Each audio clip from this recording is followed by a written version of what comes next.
madaxweynaha dowladda deegaanka Soomaalida mudane Mustafa Maxamed Cumar ayaa maanta si rasmi ah tababar ugu soo xidhay ciidamadii ugu badnaa uu ka qalin jabiyay xerada tababarka ee Gaashaan Khadar.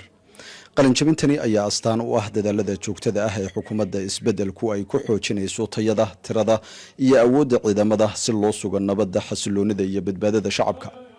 ciidamadani qalin jabiyay ayaa soo maray tababaro isugu jira kuwa ciidan, anshax, wadaninimo iyo ilaalinta ammaanka bulshada, kuwaasi oo kor u qaadaya awoodda ay u leeyihiin sugidda nabadda, xasiloonida iyo difaaca deegaanka.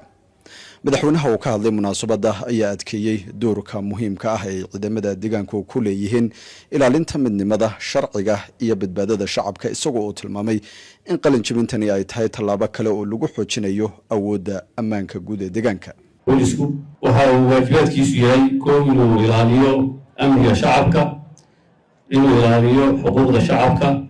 iyo inuu deegaanka ka difaaco cadowga kala duwan gudaha iyo dibadda kaga yimaada. waxaan aaminsanahay in iyadoo diyaargarowga aynu inagu haysanay markii isbeddelku dhacayay iyo duruufaha guud ee inagu xeernaa aad u kala fog yihiin inay ka soo dhalaaleen kaalinta oo si fiican uga soo baxeen oo udhexaad ay u yihiin amniga maanta aan sheeganayno ee ka jira deegaankeenna. boolisku aad iyo aad arrintaa waa lagu bogaadinayaa hogaaminta booliska iyo ciidanka laftigiisa. waxaad la socotaan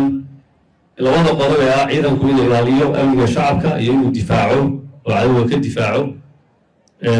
kasankow wuxuu ciidanku xaqiijiyey isbeddelka kadib inuu ilaaliyo xuquuqda shacabka. waata keentay maanta in deegaanka meel walba oo ka tirsan gobol walba cabashooyinka hadda jira ay yihiin isku dhac qabaa'il, isku dhac maaragtay shacab oo meelaha qaarkood ka dhaca ee ayna ahayn ciidan shacabka dhibaatooyin u geysta aba yaraatay. arrintaas oo ah mid ku timid tababarka laga bilaabo wacyigelinta iyo jihaynta hogaamintu ay siinaysay ciidanka, taasoo maanta aan odhan karno ciidankeenu waxa weeye ciidan dhab ahaan u ah kabaha shacabka oo meel walba shacabka u adeega, haba yaraateen wax tacaddi iyo dhibaato ah aan ku samayn, bal isagu qababa dhibaatooyin fara badan mararka qaarkood kaga yimaada dambiilayaal iyo maaragtay dad dowladnimada diidan. waxaa loo baahanya marka arrintaa inaan sii adkayno. ciidanka sidii hadda ka hor uu ahaa ciidan dibad wareega oo aan xeryo waaweyn lahayn oo meelo xitaa magaalooyinka muxuu ahaa rasmiga uu degan yahay jirin buu ahaa. taa iyadoo laga duulaya waxaa la bilaabay in ciidanka loo dhiso qaab casriya. waxaa socda xarumihii magaalooyinka in la dhisayo. waxaa kaloo la dhisayaa xarumo iyaguna ciidanku degenaan doono ay ka mid tahay xeradan tababarka iyo meelo kale. ciidanka maanta la tababarayaana ma noqonayo ciidan la qaybinayo oo hadda magaalooyinka iyo degmooyinka loo qaybinayo, maadaama arrintaa laftigeeda ay ka timid goldololo ah in si degdega marka ayna qabsadaan xaalada adag ciidankii maaragtay uu diyaar u ahayn. sidaa daraaddeed ciidankan wuxuu noqon doonaa ciidan 3 meelood oo kala duwan diyaar ku ahaan doona. waxaana uu yahay ciidankani ciidankii intii deegaanku isbeddelku dhacay ugu nasiibka badnaa maadaama ay heleen agabkii ugu fiicnaa ee ugu taya wanaagsanaa oo agabkaasoo maaragtay dowladda dhexe ay si fiican uga taageertay. marka ciidankani waxaan aaminsanahay wax weyn ka bedeli doonaa amniga deegaanka. waxaa mas-uuliyad gaara la saari doonaa isku dhaca qabaa'ilka inuu soo afjaro, iyadoo hadda ka hor sidii ahayd maamulada aan lagu dayn doonin inay maaragtay iyagu noqdaan kuwa ugu horeeya ee xalliya khilaafaad meelaha ka dhaca. khilaafaad iyo isqabsi dadka wuu iman karaa, laakiin markuu isu bedelo xaalad amni waxaa qaadan doonaa mas-uuliyadda ciidanka halkan fadhiya oo gaadiidkii iyo agabkii loo baahna haysta. waxaana waajibaadku uu noqon doonaa inay tallaabo ka qaadaan cid walba oo xoog inay ku meelbarsato rabta waxa ay rabto ama qoryalo soo baxda, iyadoo awaamirtu ay tahay inay hubka ka dhigaan kalena wareegaan. taasoon aaminsanahay inay soo afjari doonto meelaha qaarkood jiitankii ka jiray xallinta khilaafaadka oo cabasho badan shacabku uu ka muujiyey. taa kasankow ciidankan wuxuu noqon doonaa ciidan xuduudaha ilaaliya, si degdegana ugu birmada meel walba wax laga soo sheego. muddooyinka ugu dambeysay ahaa waxaa la sameeyey dadaallo fara badan in kor loo qaado tayada ciidanka iyo daryeelkiisa. waxaa hadda gabagabo maraya isbitaalkii ugu horreeyey oo boolisku ay gaar u leeyihiin, isbitaalka booliska oo lagu daweyn doono iyaga iyo qoysaskoodaba isagoo la qalabayn doono waxaan rajaynaynaa muddo aan ka badnayn bil in xarijarkii isbitaalka uu ciidanku u dhammaan doono meelaha fara badan oo kalena waxaa qorshaysan in laga sameeyo goobo daryeel oo ciidanka marka lagu daryeeliyo qoysaskoodaba intaba waxaa kaloo hadda la bilaabay beero ciidanku uu qodan doono iyada oo wixii taakuleen la siin doono si dhanka raashinka uu ula soo baxo raashin caafimaad qaba oo wanaagsan kharashaadka faraha badan ee kaga baxaya raashinkana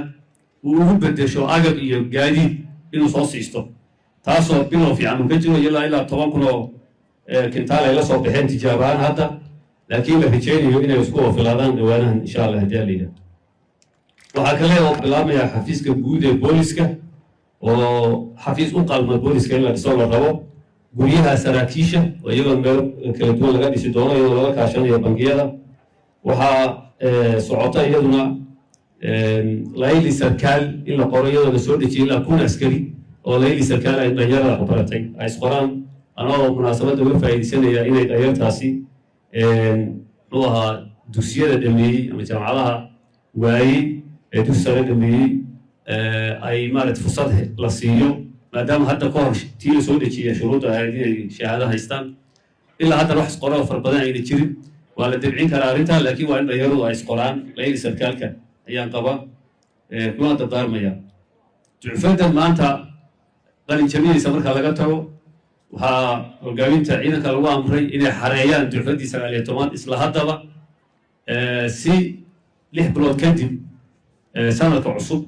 oo bajetkoodii uu diyaar noqon doono ay diyaar u ahaadaan marka si isdaba jooga ciidamada loo tababaro maadaama amniga deegaanku uuna ka maarmaynin cudud ciidan oo ballaaran meelaha uu ka dhacaan wax dhibaatooyin ka dhacaan ay yihiin meelaha inta badan tiro ku filan ciidan ayna joogin marka sidaa daraaddeed 6 bilood soo socotana in ducfaddii 19 la xareeyo ayaan kula dardaarmaya ugu dambeyn qalinjabiyaasha halkan maanta ka qalinjabinaysa waxaan kula dardaarmayaa inay cashiradii ay barteen iyo waajibaadkii la xafidsiiyey dhammaantood ay ka soo baxaan oo ugu horeyso si wanaagsan oo asluuba inay shacabka ula dhaqmaan iyaga laftigooda inay ka fogaadaan waxyaalaha maaragtay balwadaha iyo jidhkooda iyo maskaxdooda waxyeelaya inay noqdaan ciidan asluub leh oo iyaga iyo qoysaskooda iyo shacabka ay ka soo jeedaan deegaanka soomaalida intaba anfaca inay noqdaan taana waxaa ugu horeysa inay ilaaliyaan anshaxa askarinimo iyo akhlaaqda guud ee shacabkeena inay ilaaliyaan waxaan ku rajo weynayaa inaad kasoo bixi doontaan waxaa kaloo laydinka rabaa inaad mar walba diyaar u ahaataan inaad naftiina u hortaan shacabkiina inaad maaragtay cadow kasta oo deegaanka kusoo baxa aad maaragtay ka hortagtaan in si xilkasnimo leh aad uga shaqaysaan danaha shacabka inaad ka fogaataan waxyaalaha shacabka dhexdiisa buuqyada ee mararka qaarkood ka furma qabiilka iyo wixii salka ku haya maadaama ciidanku uu ka madax bannaan yahay arrimaha noocaasa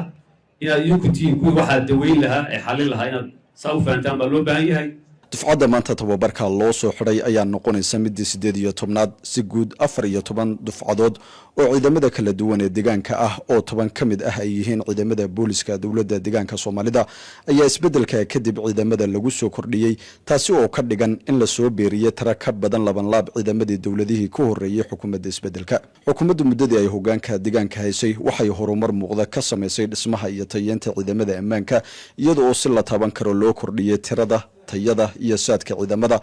taasi oo ka turjumaysa sida ay xukuumaddu mudnaanta u siisay amniga iyo xasiloonida deegaanka taasi oo saldhig u ah horumar waara iyo deegaan nabdoon